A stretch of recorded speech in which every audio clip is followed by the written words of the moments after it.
Hello, Chylynn. It's Dr. V. Thanks for reaching out to me for a private reading. I'm going to go ahead and jump right in. Spirit, please use me as a clear channel for communication. May the messages that come through be in the highest good of all those concerned. I call upon my counsel, higher wisdom, divine love to be with me during this time, to protect this space. I draw a sacred circle around this space, this time, setting my ego to the outside. For only the messages that come through are those in the highest good of all those concerned. Awesome. All right, so let's just jump right in. I'm going to start off with the Divine Masculine, Divine Feminine Reunited deck by Christabel Jessica. And we're going to get an overview of the energies.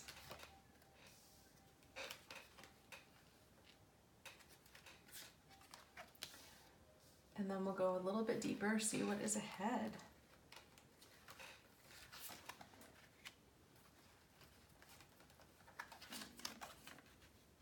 Okay, so here we are. The energy that you're bringing in, Lilith. I love Lilith. I'm particularly biased. Lilith is, she's just, literally like the quintessential badass. She is the, at the end, the long and short of it is that she was, her mythology is that she was Adam's first wife, and that's sort of where a lot of her story starts that we know of. But her story goes back before that. But she was considered Adam's first wife in the Bible, and it was like they're created together at the same time, and then Adam's like, yeah, but you should totally be subservient to me, and serve me, and so on and so forth. And she was like, yeah, no, I'm not going to do that. That doesn't work for me. And so she tricked God. God gave her wings and she flew out of Eden and she went and lived her own life. And so in a lot of mythology, she's actually depicted as a demon, which of course is interesting because of course, a powerful woman who refuses to be subservient is perceived as evil, right? But that's her mythology. But she has the power, and you're bringing in Lilith energy, which means that you're bringing in power, that you're taking your power back. It's like you're owning your own sexuality and your sensuality, and you're no longer feeling like you need to hide it or not be, connected with that type of energy. This is literally you just being in this space of owning your power and being true to yourself, like not feeling like you need to compromise who you are or give anything to anybody that you don't want to give. It's literally an energy of you just stepping into your own, and remaining grounded in your own solidly in your own power and in the image of who you want to be and how you want to live your life. It's like you've kind of moved past worrying about what other people think about you. And now you're in a space of really just taking care of you and living your life on your terms and owning your power and recognizing it. So what your counterpart is bringing in, what Chris is bringing in is Achilles, the god of vulnerability. Now, if you remember the story of Achilles, he was, I think he was mortal, and he was dipped in immortality juice maybe it was half, I don't remember exactly, but he wasn't immortal. And so his father, who I believe might have been Zeus, who was one of the gods, and dipped him in immortality juice and held him by his heel, the Achilles, and dipped him in and then pulled him out. And so the only spot on him that was vulnerable was his Achilles. And of course, that's the spot that his enemies went for. And so what this is saying to me is that your masculine is in a space where, like a lot of masculines, views vulnerability as a weakness. That vulnerability is something to be avoided. Vulnerability is something to be avoided at all costs. You're tough. You're a man. You don't give in to things like fear and so on and so forth. And so this card showing up is saying to me that your masculine is in a space where he's really learning how to balance those energies, where it's like vulnerability does not mean weakness. It just means vulnerability. You can be vulnerable and you can be strong. You can be vulnerable and you can be weak. It's literally, there is not any, what we would call like a formula for it. And so he's learning how to embrace his vulnerability, learning how to be in that space of it's okay to be vulnerable. It's okay to have difficulties. It's okay to struggle. It's okay not to be perfect, not to be strong all the time. And that's the energy that he's in, is recognizing that, yeah, sure, some people can take your vulnerability and use it as a weakness and use it against you. Good people, honest people, righteous people won't do that. And that's the energy that he's needing to recognize, and that he is recognizing, is that vulnerability does not necessarily have to be a bad thing. So the energy that's between the two of you right now, and by the way, there's a 10 here, then we have 7 and a 3, which is 10. So you've got 10 here. The inner child. So what this is saying is that you're both bringing in inner child healing that needs to be done, that needs to happen.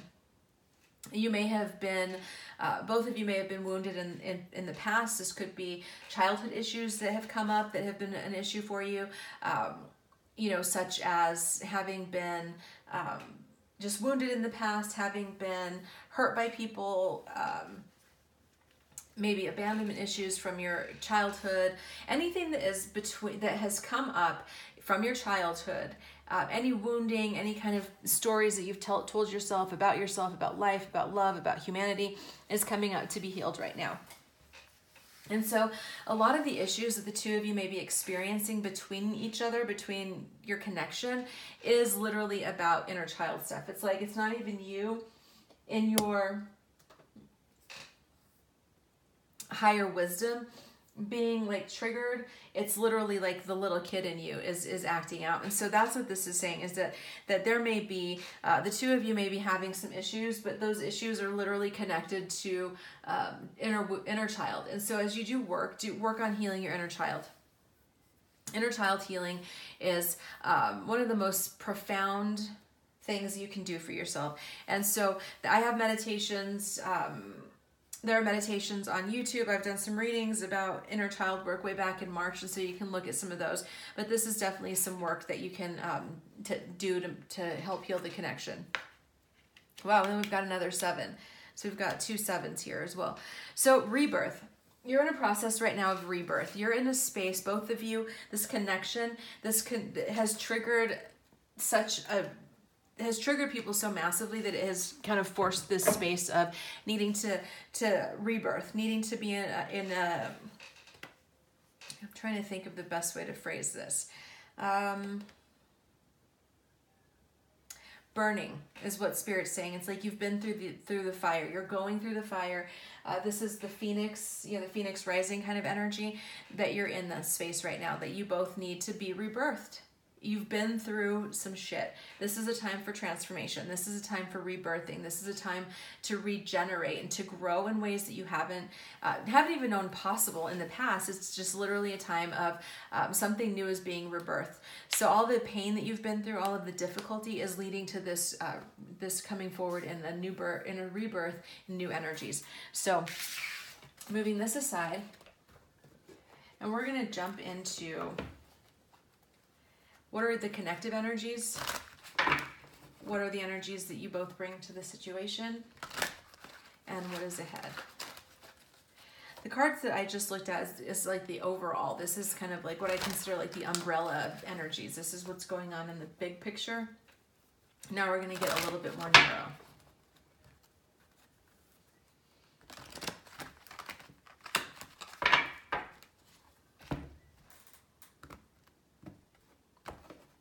And this is the John Holland Psychic Tarot for the heart.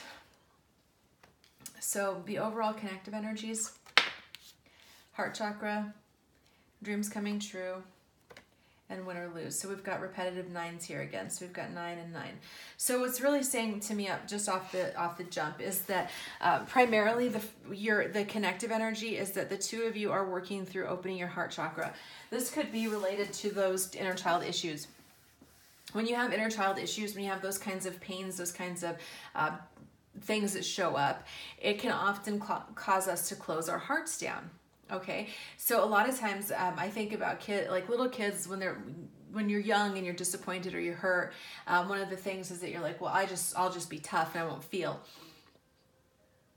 But then that blocks you off from being able to connect with others. So what I'm getting from this is that this heart chakra healing is literally about helping the two of you to connect and to heal and to unblock that, and that you are very connected through your heart chakra energy. So you may be able to feel your counterpart, you maybe actually be able to feel and sense his energies in your own heart chakra. So if you ever feel things that are like, that's interesting, but it doesn't feel like mine, it could be his. And then we have the dreams coming true, wishes fulfillment, the 9 of Cups. This is, it feels like you're both are more able to see your dreams coming to pass. It's like things that you might have thought in the past were just impossible. They just weren't going to happen. Now you're starting to see the possibility that it could actually happen, that things could actually come forward in the way that you're thinking, in the way that you're dreaming. So we have win or lose. This is the 5 of Swords in the traditional tarot. This is a card of conflict. It's a card of feeling like there's a lot weighing on the situation. It feels like this energy is one, like if one person, like in order for one person to win, somebody else is going to have to lose. And so there's that energy that's really kind of creating a sense of conflict and some being out of alignment with each other because of that. So what is Chris bringing to the connection? We have coming together, spiritual union. Wow, the Lovers.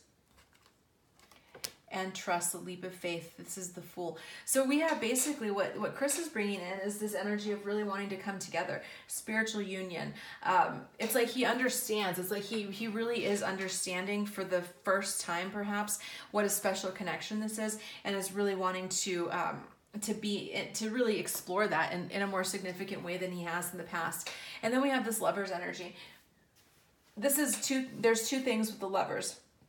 The first is that love is the name of the game, right? This is like, it's really about, these two cards right here are all about just being love and energy and emotion and connection.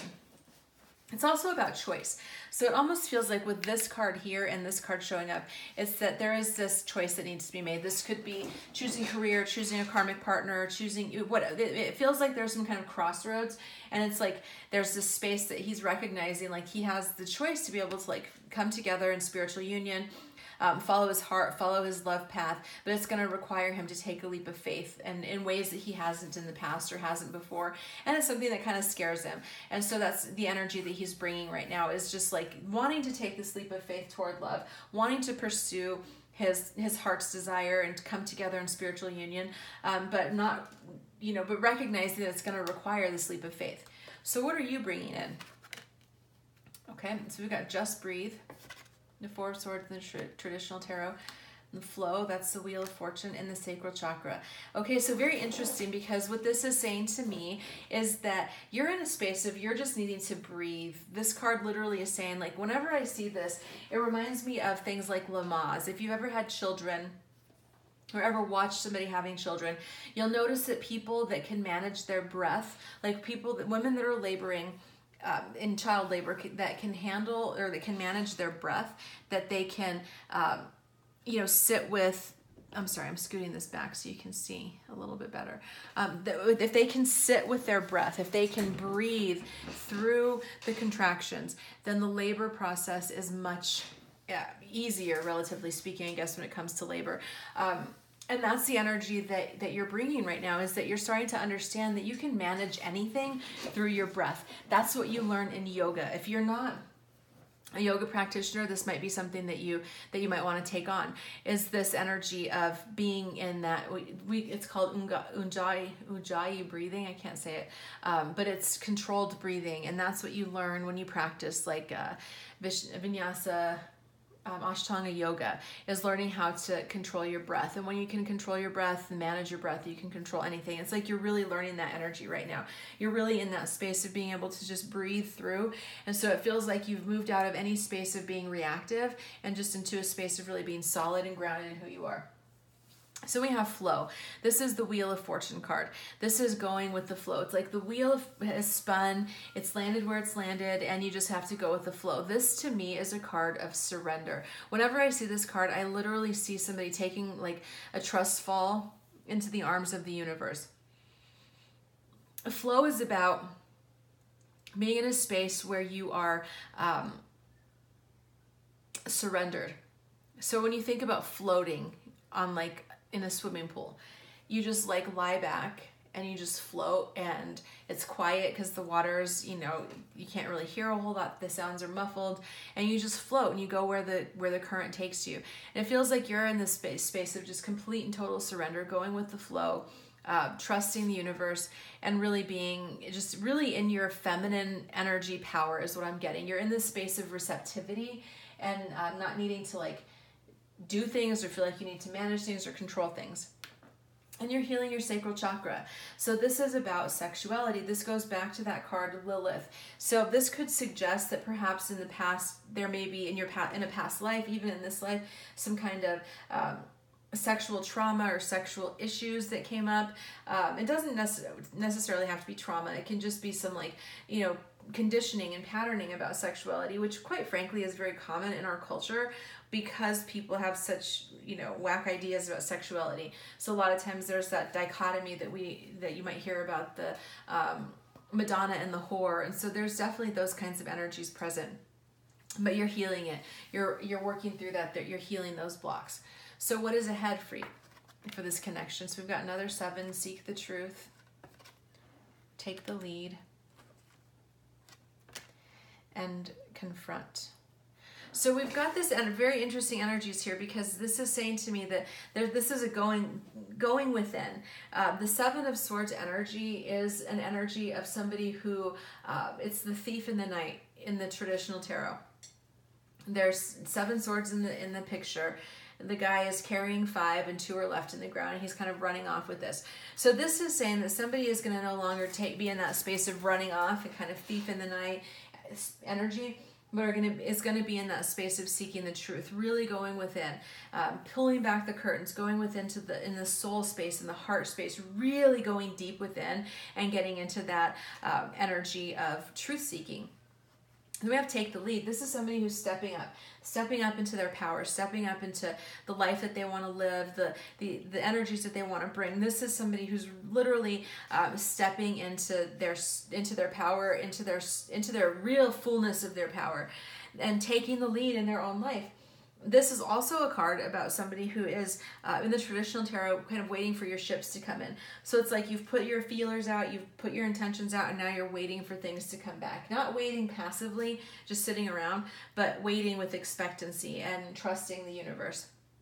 And then we have the confront card, which is the moon in the traditional tarot. This is about people facing their shadow sides. This is about people facing their dark side, confronting the issues that they haven't confronted in the past. So even confronting, this could suggest, I've never read this way, a confrontation between the two of you. And I don't mean a confrontation in a bad way where you're like going to battle each other. I mean more of like really confronting the truth with each other in a more meaningful, conscious, loving way, where it's like you see each other, the mystery, the madness, the beauty, all of that together without needing to like judge it or explain it or control it or anything like that. So I'm going to move these aside. We're going to look at the shadow, actually not the shadow, the blocks in the connection. So we're going to look at 2 things, like what is blocking this connection, Spirit?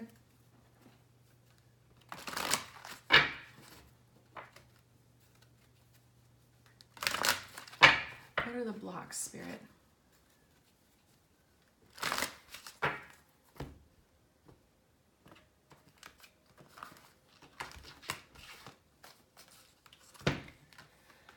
Wow, so we've got prey and we've got hunter. Wow, that's amazing. Seriously, I've never pulled those 2 together.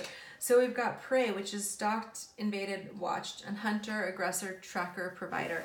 Honestly, what this is saying to me is that if you're the chaser in this energy, if you are the chaser where you're like pursuing your counterpart, where you're like, staying in contact with them or reaching out to him or that kind of energy, or even if you're in that space of like if you're stalking on social media.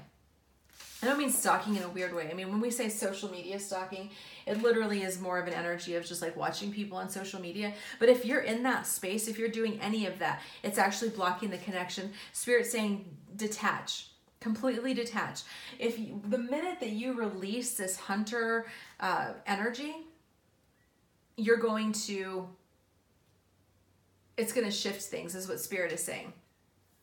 So this is interesting because we're talking about the prey and the hunter. So I'm really getting that whoever it is that's the runner in this space is running because they feel like they're prey.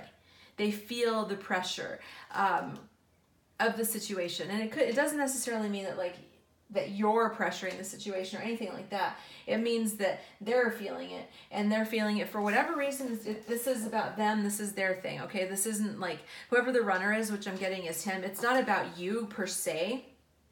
It's more about needing to work out their own stuff, but it's important that that you don't like stay in that situation and it contribute to this feeling of if somebody feels stalked or invaded or watched, it's not an inviting energy. When you pull back and you're like, you release and let go of the pull toward that person, it definitely creates a more magnetic energy. So what is the advice? So I'm going to just put it up there. We've got that death will come and enlightenment. Spirit is saying, look, there's something that needs to be let go. This to me, because this card is about mortal and finite and fragile. But what this is saying to me in this particular case is about there's something that needs to come to an end. There's a cycle that needs to be terminated, and you guys just let it happen. Let whatever it is that needs to happen because there's a reason for it. There's a reason that Spirit is letting things shape up the way that they're shaping up. So if you're feeling like you want to keep holding on, it's literally Spirit is saying the advice is to let things go, is to let the death that needs to happen.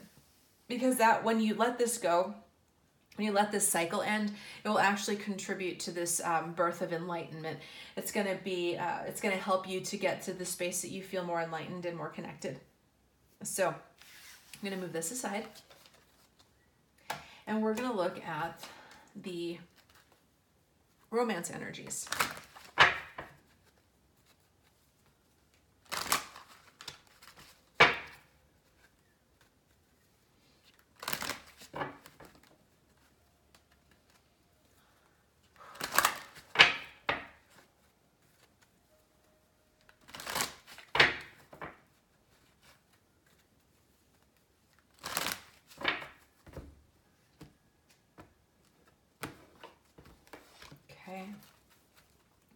So the overall romance energy, playfulness, chemistry, and love yourself first. So playfulness, this is a card to me that always suggests it's important to lighten up.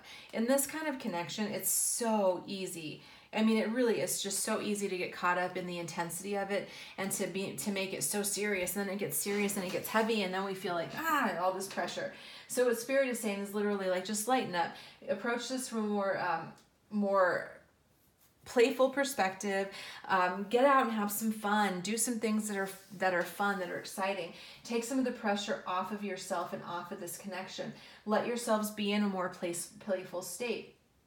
Now, what this is also saying to me is that with the chemistry card, whenever I see chemistry, the strong magnetic attraction, it speaks to me of a soul connection. So this to me is confirming that this is a soul connection, that you are definitely, that chemistry, that magnetic pull that you feel toward each other is real, and it's here for a reason. And then this is saying love yourself first. Honestly, love yourself. That is the biggest message that always comes through in these readings, really, is that self-love. When you love yourself, then you don't put up with other people's stuff. You don't put any, it's none of that kind of nonsense. And so that's what Spirit's saying. So what is in his headspace? Forgiving and learning, passion, and make the effort. So he's in a space that he's thinking about forgiving and learning. He's doing some work. I think that's associated with that inner child stuff. Like he's really working through that. He definitely has some passion. Still feels very passionate towards you, and he's really wanting to make the effort. But from what I'm getting very clearly right now is that making the effort really is about doing the healing work that needs to be done. So in his heart space, wow, true love, honeymoon, and it is safe for you to love. So he's in a space that in his heart, he's like, I know that this is my true love. I know this. He's thinking about this honeymoon time. It could be like when you guys first met and got together and you had that blissful honeymoon period where everything is great and wonderful, bubble love. He's thinking about that in his heart. He's still holding that very, very precious. And then we have it is safe for you to love. Open your heart to give and receive the highest energy of love. He's really working to that space to recognize that it is safe for him to love, and he wants to move toward that. So the outcome that he desires is engagement. Give your relationship a chance. and let go of control issues. I don't read this engagement card as like physical engagement because it doesn't necessarily mean that. But what it could mean is that he wants to engage with you. So it's like if you haven't been in communication, if you haven't been talking, it could be that he's just saying like he wants to engage with you in that manner. He wants to communicate. It could suggest engagement, like wanting to get together and have like a higher level of commitment with you. But he definitely is thinking about, the outcome he wants is to be able to come back towards you. And he wants to give this relationship a chance. He really does. It's like it really matters to him. It feels important, and he's trying to do his work to figure it out. But it also requires letting go of control issues. So he's going to have to surrender. He's going to have to go with the flow and be in that state of being able to surrender and being able to just let go. So let me move this aside. And I'm going to get some final messages from his higher self to you.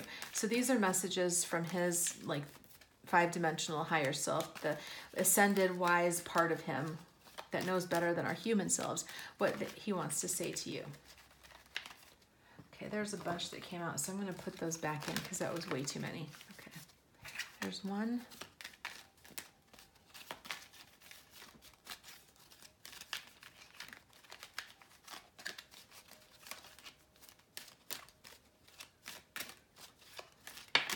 Okay, got two.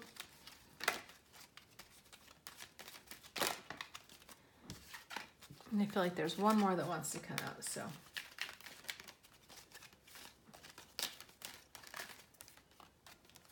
Okay, I'll take it.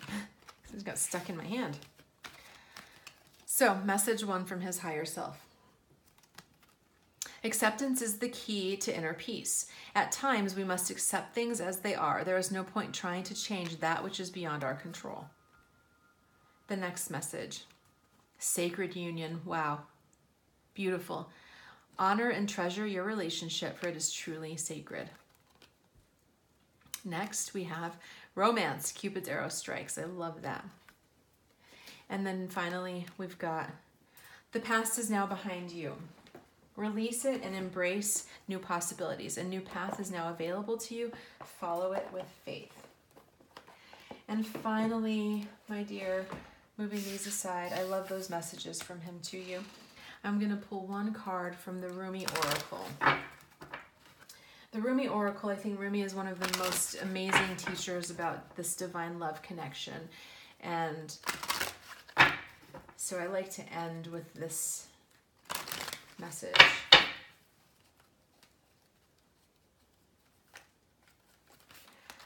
Okay. It's you who show the way. Beautiful. These messages are really, really long, so I probably won't read the whole thing. It says, the logical mind runs away from drowning. Lovers accept drowning in the sea as their destiny. The logical mind finds consolation in reaching a level of comfort in life. Lovers are focused beyond their own comfort. It says, I have looked to you in my darkest moments, searched for you as though fumbling for the candle and matches during an unexpected and interminable blackout. I am the ship at sea, seeking you as my guiding light. Nay, I am the sea, rising up to the horizon because I yearn to be closer to you. Then, oh, to my greatest relief, you rise like the phoenix from the ocean, casting hallowed golden light all around you.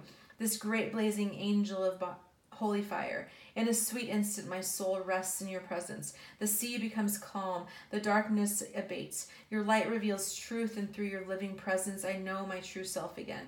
I am what you are. Even when it appears I am returning after being lost in darkness, as though I could ever be extinguished. I am divine light. I am you, a living sun. So, it says, this oracle is an omen. An issue too difficult for you to understand, no matter how hard you've been working on it, is about to be resolved. You have no need to hold on to it or become more worthy of that resolution. It is going to happen according to the grace of the great beloved, and your job now is to allow it to happen, to simply bear witness to the resolution, even if you have no idea what is going on in the process. This oracle brings the message that if you have a situation in your midst that feels impossible to resolve, the divine has it covered.